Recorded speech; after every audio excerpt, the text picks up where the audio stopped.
Hello everyone, আজ বেশ কিছুদিন পর তোমাদের সাথে একটা ছোট্ট মিনি ব্লগ শেয়ার করব। তো সকালটা শুরু করেছিলাম এই একটা ম্যাজিক ড্রিঙ্ক দিয়ে।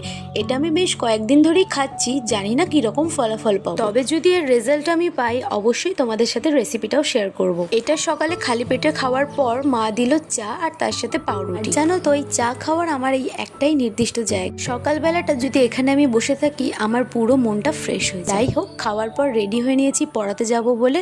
তারপর পড়ানো শেষ করে বাড়ি এসেই মা হাতে ধরিয়ে দিল আমাদের গাছের পাকা আম, তার সাথে দিচ্ছি। আজকের ব্রেকফাস্টে সেরকম কিছু খাওয়া হয়নি, তার জন্য তাড়াতাড়ি স্নান সেরে বসে পড়েছি খাওয়া দাওয়ার জন্য। খাবার প্লেটটা দেখে তোমরাও ভাবছো তো আমার জন্মদিন? না না, আজকে আমাদের বাড়িতে ঠিক এতগুলোই আইটেম হয়েছিল। খাওয়া দাওয়া করে উঠেই বারান্দা দিয়ে দেখলাম প্রচন্ড মেঘ করেছে। এত সুন্দর একটা ওয়েদার দেখে নিজে আর বসে থাকতে পারলাম না, তাই সঙ্গে সঙ্গে চলে আসলাম ছাদে। আসা মাত্রই প্রচন্ড ঝড় বৃষ্টি শুরু হয়ে গেল, আর এই মোমেন্টটা এতটা সুন্দর লাগছিল কি বলবো। আর শুধু কিন্তু বৃষ্টি নয়, তার সাথে শিলাবৃষ্টি হচ্ছিল। কমেন্ট করে বলো তো কে কে শিলাবৃষ্টি হলে আমার মতন শিল খাও।